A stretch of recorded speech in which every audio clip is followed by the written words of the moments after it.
I played the first 90 minutes of Starstruck Vagabond, and it was just about everything I wanted. It's been a while since I did a red hot go on a video game, but then again, it's also been a while since I was genuinely excited for one. Experience has taught me not to get too carried away with hype, but I just couldn't help myself with Yahtzee Crowshaw's Starstruck Vagabond. If that name sounds familiar, chances are you know his video game review series Zero Punctuation, now fully Ramblematic. Those who follow his online work more closely will recall his Dev Diary show, the second season of which was dedicated to making this very game. That's why I've been so excited. I've gotten to watch this project grow from a directionless prototype to the culmination of 12 months of wild experimentation. As a hobbyist game dev myself, a hobbyist directly inspired by Yahtzee no less, I can't help but be fascinated. But that's enough preamble. How is the game itself? Well, in the interest of keeping this as a first impression, I only played up to the point where you get your warp drive. The tutorial teaches you to fly between locations, explore planets, and maintain your ship.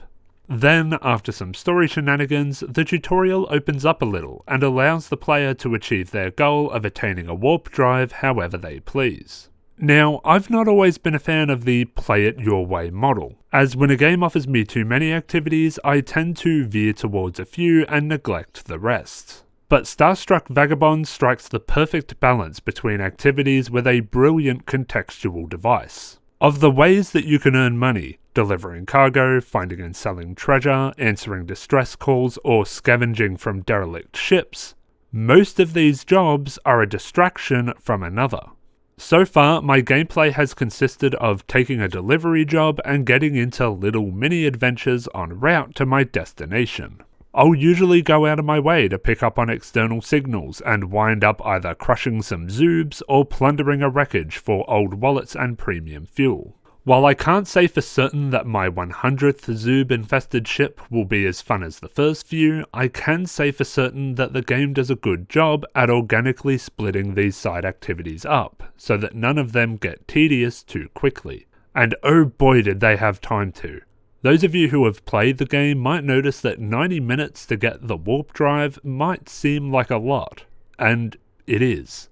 When I nearly had enough money, I crashed into one too many asteroids and died trying to fix my ship.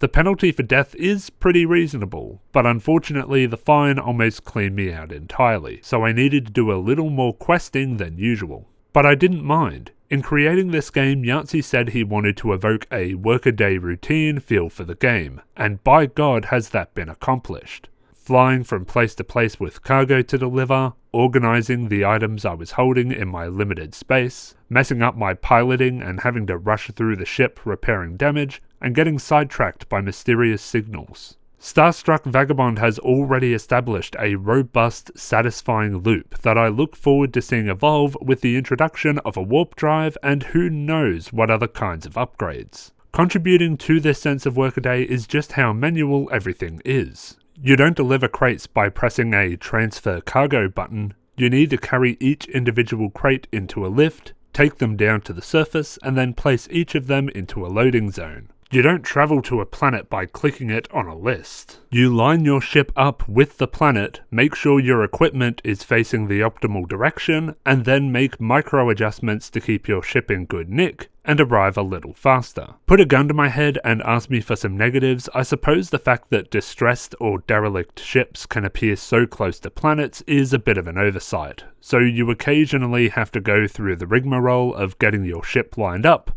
for what amounts to 10 seconds of travel time. But the fact that I need to dig so deep for complaints that come up this rarely is a testament to how fine-crafted this game actually is. So with the engaging core loop, the side activities that keep separated enough to remain fresh, and the minute details of the tasks you need to complete, from ice cold to red hot, I gladly give Starstruck Vagabond a rating of red hot. I can't wait to see what lies beyond that first system. And if you want to know how I enjoy the rest of the game, make sure you stick around for the end of the year when I round up everything I've reviewed. I'd like to thank my patrons Lars Espen, Data52, Jamman5, Pixcalibur, Tenka, Jeremy Pashik, Fireclaw, Swiss Cage, Gerald, Dustin Rubin, The Blue Crystal 770, and Garen. Thank you all very much for watching, and I will see you next time.